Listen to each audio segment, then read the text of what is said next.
چکە ئێوە ملاحەزە ئەکەن ێسەوە شەڕێکی گەورەیە بەرامبەر بە ئیسلام و هەمووی ئەو شەلاتی و سەرسەری و بێدین و بێقیەمانە هێنە پێشەوە کە باوەڕیان بە هیچ شتێکی تر نییە غەیری کوشتنی مسلمان وەکو سەجی هاریان لێ کردوون و دژیان ئەوە حەفتەرە ئەوە کابرای جەنجەویدە حمێتی لە سوودان ئەوە سیسیە ئەوە حەمەی سەلمانە هەمووانیان هێناوەتە پێش لە دوای داڕمانی یەکێتی سۆڤێت و بە زەبەلاحبوونی ئەمریکا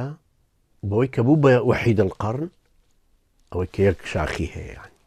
خۆشی هەر وەحید القەرن یعنی لە سەردەما هەر خۆشی کولفی کورد سەرسەری گەورە دوایی ئیتر ئەوە نەما کە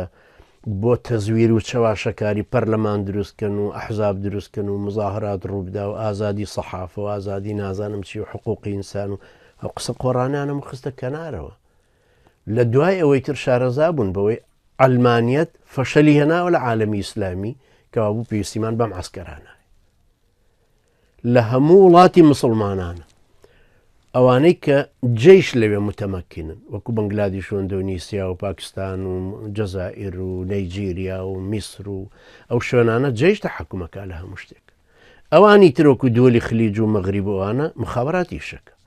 مخابرات و جێیشش هەردووکی بەدەستم تاغوتانەی دەرێن بەدەست ئەمریکای بەدەست ئەوروپایە فەڕەنسا ئەوانی تر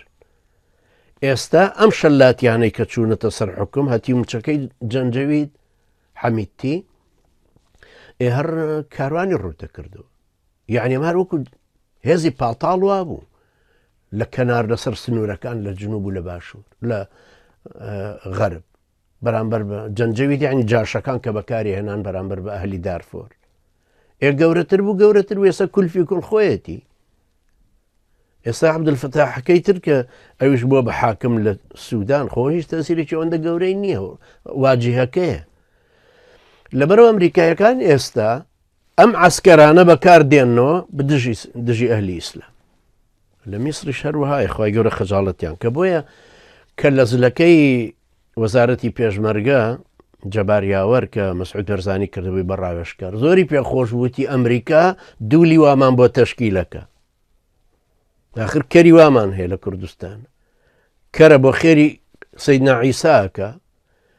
دوولی وا دووە دروستەکە و تەسلیحێکە هەموو شتە دوایی کە بە نەواتی بە ناوچی جێیشێکی تری کوردستانی پارتیەکێتی شەقتی هەڵت پارتی و ئایلەی بەرزانی عاقڵ بوون لەوەی کە نەیان هێژەوە ڕوو بدە پێشتریش لە زمانی احتیلالە هەوڵیاندا لە بەشێکیان لە ناو یەکێتیەوە جیا کردەوەڵا بن بە زابتی مخابراتی زابتی جێشی ئەمریکی و تەدریبیان پێکرا و کردیان بەوانە لە یەکێتیان دابڕی بەڵام یەکێتیش حەریص بوو لەسەر پێشمەرگەی خۆی بپارێزێ ئەجنا ئەمریکایەکان ئەوانش نیازیانەوە بوون نەواتێک دروستکەن هیچ جێش یارمەتیان بدەن بە قووەتیان بکەن دوایی وردەوردە هەموو دەعمێکی ئەمان بکەن تا ئەم جێیشە دروستە بێ لە کوردستانە و سەر بە دەرەوە بێ ئەوانی تر هەمووی تەقاعود دەکرێت